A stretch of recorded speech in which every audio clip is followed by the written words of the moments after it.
ମୁଁ ଆରାଧକଙ୍କ ଆରାଧନା ଭକ୍ତି, ଆଉ ମୁଁ ଆରାଧକଙ୍କ ଆରାଧନାକୁ ସ୍ୱର ପ୍ରଦାନ କରୁଥିବା ପୂଜା। ତାରକାସୁରକୁ ତିରସ୍କାର କରି ତାଙ୍କ ଆଜ୍ଞାରେ ସାମ୍ବକୀକୁ ବିବାହ କରିବା ଯୋଗୁଁ ପ୍ରସନ୍ନଚିତ୍ତ ଶୁକ୍ରାଚାର୍ଯ୍ୟ ତାଙ୍କୁ ଶିବପୁତ୍ର କୁମାର କାର୍ତ୍ତିକେୟ ବିଷୟରେ ସୂଚନା ଦିଅନ୍ତି। କିନ୍ତୁ ବିଷାଦଗ୍ରସ୍ତ ଶୁକ୍ରାଚାର୍ଯ୍ୟ ମହାଦେବଙ୍କ ଶିବଲିଙ୍ଗ ସମ୍ମୁଖରେ ପ୍ରାର୍ଥନା କରି କୁହନ୍ତି, ନମଃ ଶିବାୟ। ଦେବାଧିଦେବ ମହାଦେବ, ମୁଁ ଜାଣିଛି ଯେ ଅହଙ୍କାର ତାରକାସୁରର ସର୍ବନାଶ କରିଦେଇଛି। ଜଣେ ଶିବଭକ୍ତ ହେଇଥିବା ଯୋଗୁଁ ମୋର ଶିବପୁତ୍ରଙ୍କ ଗୁପ୍ତ ସ୍ଥାନ ତାଙ୍କୁ କହିବାର ନଥିଲା। କିନ୍ତୁ ସମ୍ଭବତଃ ତାରକାସୁରର ଏ ଦୁଃସାହସ ତାର ମୁକ୍ତିର କାରଣ ହେବ। ମୋତେ କ୍ଷମା କରନ୍ତୁ ଭୋଳାନାଥ, ଆଉ ଏମିତି କୃପା କରିବେ ଯେ କୃତ୍ତିକାଙ୍କ ନକ୍ଷତ୍ର ଲୋକରେ ଶିବପୁତ୍ର କୁମାର କାର୍ତ୍ତିକେୟ ସମ୍ପୂର୍ଣ୍ଣ ସୁରକ୍ଷିତ ରହିବେ। ଓଁ ନମଃ ଶିବାୟ।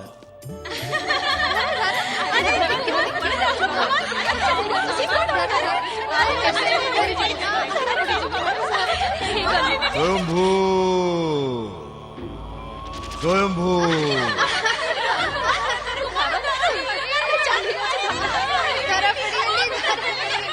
କୋଉଠି ସେ କୃତିକାଙ୍କ ନକ୍ଷତ୍ର ଲୋକ?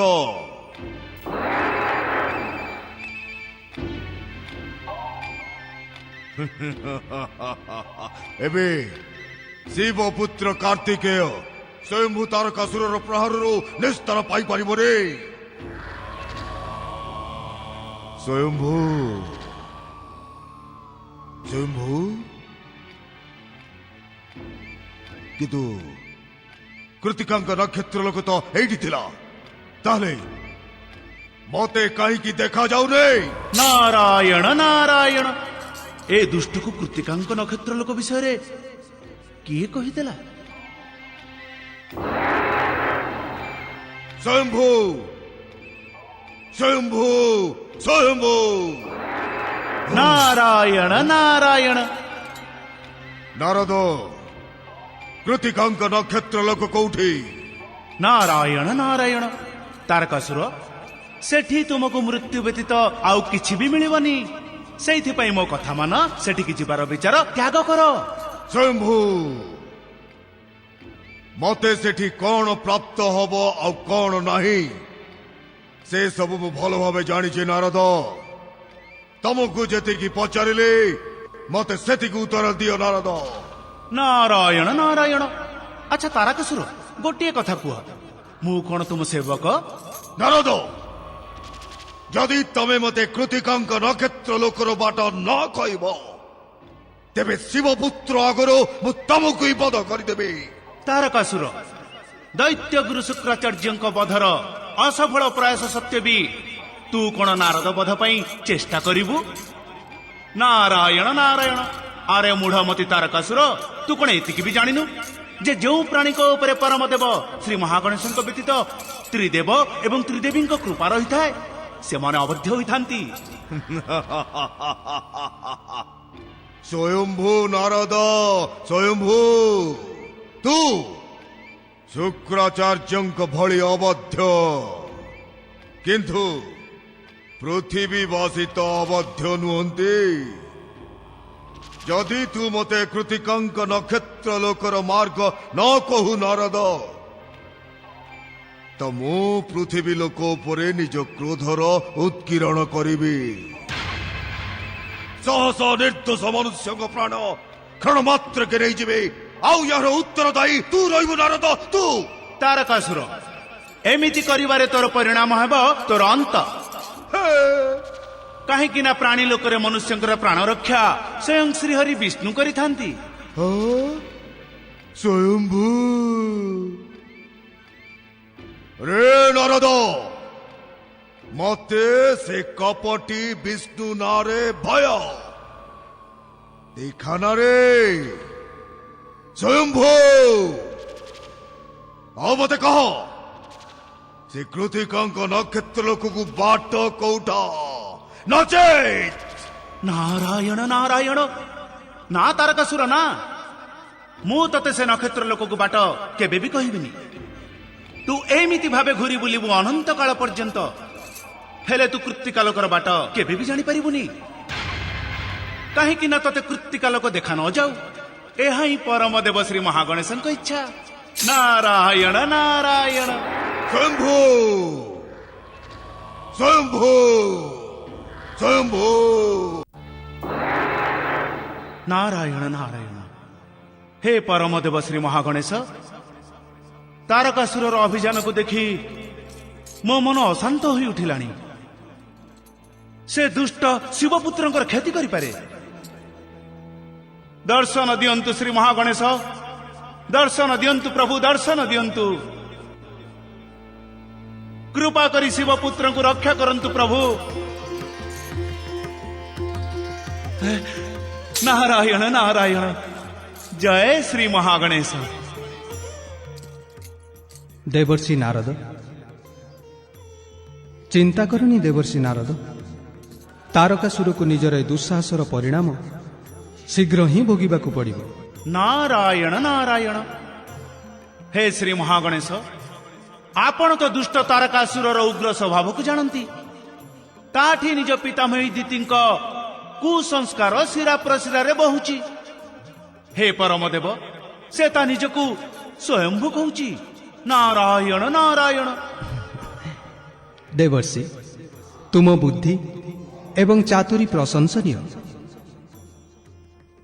ଦେବର୍ଷି, ତୁମେ ମୋର ଆହ୍ୱାନ ତ ଶିବପୁତ୍ରଙ୍କ ରକ୍ଷା ପାଇଁ କରିଥିଲ, କିନ୍ତୁ ମୋତେ ପାଖରେ ପାଇବା ମାତ୍ରକେ ତୁମ ଜିଜ୍ଞାସୁ ମନରେ ପ୍ରଶ୍ନର ମହାସାଗର ଉଙ୍କି ମାରିଲାଣି।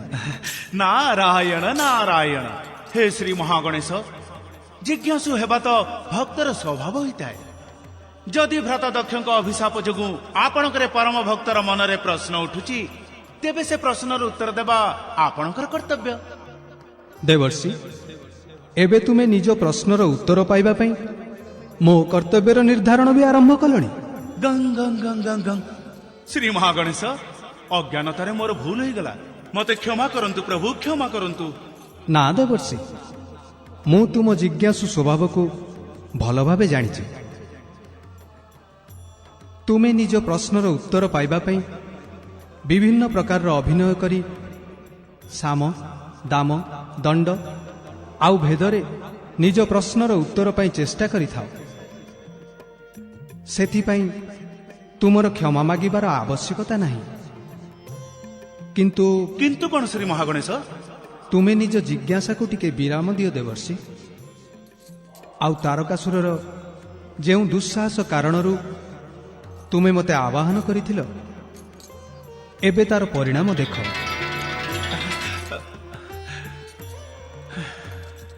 ନାରାୟଣ ନାରାୟଣ।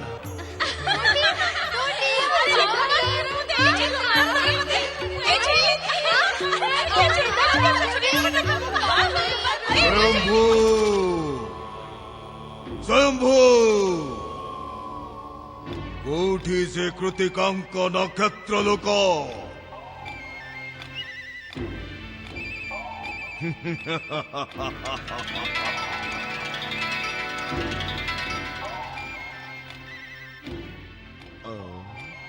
ଶମ୍ଭୁ। ଦୁଷ୍ଟ ତାରକାସୁର, ତୁ ନିଜେ ସ୍ୱୟମ୍ଭୁ ହେବା ଉପରେ ତୋର ଅଭିମାନ ଅଛି ନା? ତେବେ ଶୁଣ, ଯେଉଁ କୃତିକାଙ୍କ ନକ୍ଷତ୍ର ଲୋକକୁ ଯିବା ପାଇଁ ତୁ ବ୍ୟଗ୍ର ହଉଛୁ, ସେ ନକ୍ଷତ୍ର ଲୋକ ତୋ ସମ୍ମୁଖରେ।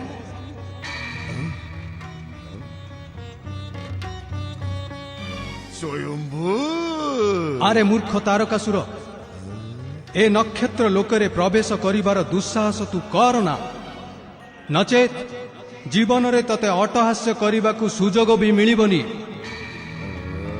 ଆରେ ତାରକାସୁର, ତୋ କାଳ ଶିବପୁତ୍ର ଏଇ ନକ୍ଷତ୍ର ଲୋକ ଭିତରେ ଅଛି। ସାବଧାନ ତାରକାସୁର, ଯଦି ତୁ ନକ୍ଷତ୍ର ଲୋକ ଭିତରେ ପ୍ରବେଶ କରିବାକୁ ବିଚାର କରୁ, ତେବେ ଏହି କ୍ଷଣି ମୁଁ ବ୍ରହ୍ମ ବାକ୍ୟକୁ ମିଥ୍ୟା ପ୍ରମାଣିତ କରି ଆଉ ତୋ ନିର୍ଦ୍ଧାରିତ ମୃତ୍ୟୁ ପୂର୍ବରୁ ତତେ ବଧ କରିଦେବି। ତୁ କିଏ ରେ ବିଚିତ୍ର ପ୍ରାଣୀ? ଶରୀର ତ ତୋର ଦେବତାଙ୍କ ଭଳି, କିନ୍ତୁ ତୋ ମୁଣ୍ଡ ପଶୁଙ୍କ ଭଳି ସ୍ୱୟମ୍ଭୁ ତାରକାସୁରକୁ ତ ବୁଦ୍ଧି ଏବେ ପଶୁଙ୍କ ଭଳି ମୂର୍ଖ ଲାଗୁଛି। ଯେହେତୁ ସ୍ୱୟମ୍ଭୁ ତାରକାସୁରକୁ ଭ୍ରମିତ କରିବାର ଦୁଃସାହସ କରୁଛୁ। ତାରକାସୁର ଯେତେବେଳେ ପ୍ରାଣୀର କାଳ ତା ମୁଣ୍ଡ ଉପରେ ଘୁରି ବୁଲେ ସେତେବେଳେ ତାର ସ୍ମରଣ ଶକ୍ତି କ୍ଷୀଣ ହୋଇଯାଏ। ଏବେ ଦେଖୁଛି ତୋ ସ୍ମରଣ ଶକ୍ତି ବି କ୍ଷୀଣ ହୋଇଗଲାଣି। ରେ ବୁଢ ମତେ, ତୁ ସ୍ୱୟମ୍ଭୁ ତାରକାସୁରକୁ କୋଉ କଥା ସ୍ମରଣ କରିବାକୁ ଯାଉଛୁ? ଆରେ ମୂର୍ଖ ତାରକାସୁର, ଯେତେବେଳେ ପର୍ବତରାଜ ହିମାଳୟଙ୍କ ଶିବ ମନ୍ଦିରରେ ଶିବ ଆରାଧନାରେ ମଗ୍ନ ଥିବା ଦେବୀ ପାର୍ବତୀଙ୍କର କ୍ଷତି କରିବାର ବିଚାରରେ ତୁ ସେଠାକୁ ଯାଇଥିଲୁ, ସେତେବେଳେ ତୋତେ ତୋ ସ୍ୱୟମ୍ଭୁ ଶକ୍ତିର କିଛି ପରିଚୟ ତ ମିଳିଥିଲା।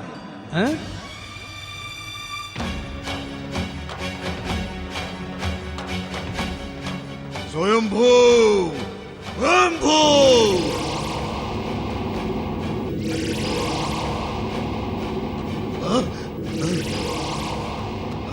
ସ୍ୱୟମ୍ଭୁ ସ୍ୱୟମ୍ଭୁ ସ୍ୱୟମ୍ଭୁ ସ୍ୱୟମ୍ଭୁ ତୋର ଏବେ ମତେ ଆଉ ଚିହ୍ନିବା ପାଇଁ କିଛି କଣ ବାକି ଅଛି ଦୁଷ୍ଟ? ଯା, ଫେରିଯା ଏଠୁ। ତୋଠୁ ପ୍ରତିଶୋଧ ନେବା ପାଇଁ ସ୍ୱୟମ୍ଭୁ ତାରକାସୁର ମନରେ କେବେଠୁ ଜ୍ୱାଳାମୁଖୀ ଜଳୁଥିଲା। ଶିବ ମନ୍ଦିର ସେ ଘଟଣା ପରେ ତୁ ଆଜି ମତେ ମିଳିଛୁ। ଆଜି ମୋତେ ଲାଗୁଛି ତାରକାସୁର ଯେ ତୋର କିଛି ପୁଣ୍ୟ ଏଯାଏ ବାକି ଅଛି, ଯାହା ତୋତେ ମୋର ଦର୍ଶନର ସୌଭାଗ୍ୟ ଦେଇଛି। ଆରେ ମୂର୍ଖ, ନିଜ ସଞ୍ଚିତ ପୁଣ୍ୟକୁ ପାପରେ ଧୋଇଦେ ନା। ଏଇ! ପାପ ଆଉ ପୁଣ୍ୟର ପରିଭାଷା ବଖାଣୁଥିବା ବିଚିତ୍ର ପ୍ରାଣୀ, ତୁ କଣ ଜାଣିଲୁ ଯେ ମୁଁ ନିଜେ ସର୍ବନାଶର ଘୁରି ବୁଲୁଥିବା ଘୂର୍ଣ୍ଣିଝଡ଼, ଯାହାର ଛାଇ ପଡ଼ିଲେ ପର୍ବତ କମ୍ପି ଉଠନ୍ତି, ପୃଥିବୀ ଥରି ଉଠୁଥାଏ, ଅଗ୍ନି ଚନ୍ଦ୍ର ଭଳି ଶୀତଳ ହେଇଯାଏ, ବାୟୁ ନିଜ ମାର୍ଗ ବଦଳାଇ ଦିଏ, ଅମେଘ ଗର୍ଜନ ବନ୍ଦ କରିଦେଇଥାଏ। ଆରେ ମୂର୍ଖ, ଦୁଷ୍ଟ ତାରକାସୁର, ତୁ ତୋର ଦୁଃସାହସ ପାଇଁ ମୋତେ ବ୍ରହ୍ମବାକ୍ୟ ଅସତ୍ୟ କରିବା ନିମନ୍ତେ ବିବଶ କରୁଛୁ। ସ୍ୱୟମ୍ଭୁ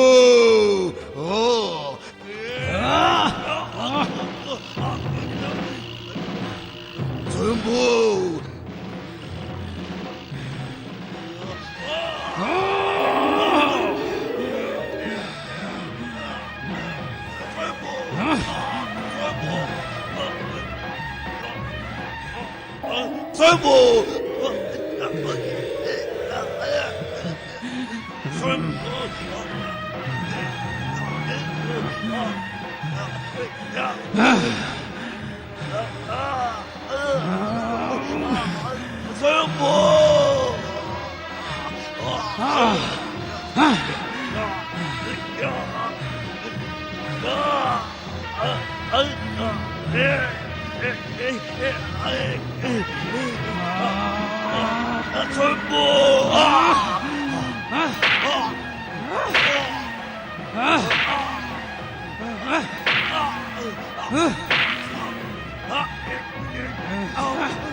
ରକ୍ଷା କରନ୍ତୁ ବ୍ରହ୍ମଦେବ, ରକ୍ଷା କରନ୍ତୁ ବ୍ରହ୍ମଦେବ, ରକ୍ଷା କରନ୍ତୁ ବ୍ରହ୍ମଦେବ। ବ୍ରହ୍ମବାକ୍ୟ ଅସତ୍ୟ ହୋଇଯିବ, ଆଉ ତାରକାସୁରର ପତିବ୍ରତା ପତ୍ନୀ ଚାମ୍ବୁକିର ବ୍ରତ ବି ନଷ୍ଟ ହୋଇଯିବ।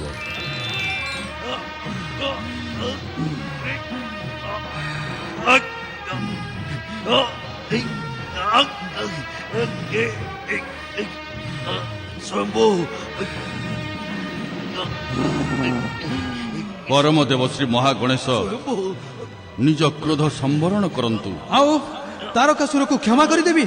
ନା ବ୍ରହ୍ମଦେବ, ତାରକାସୁର କ୍ଷମାର ଯୋଗ୍ୟ ହିଁ ନୁହଁ। ପରମ ଦେବ ଶାନ୍ତ ହୁଅନ୍ତୁ।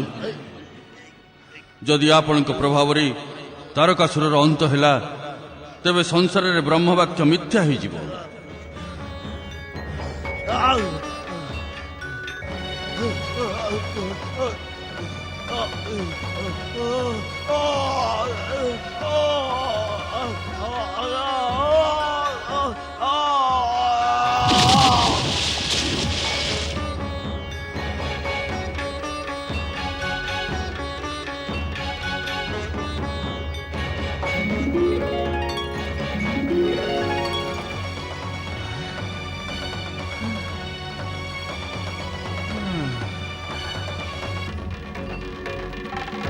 ନାରାୟଣ ନାରାୟଣ।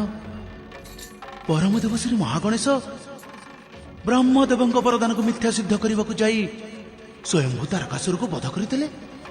ନାରାୟଣ ନାରାୟଣ, ଆପଣଙ୍କ ଲୀଳା ନିଆରା ଶ୍ରୀ ମହାଗଣେଶ।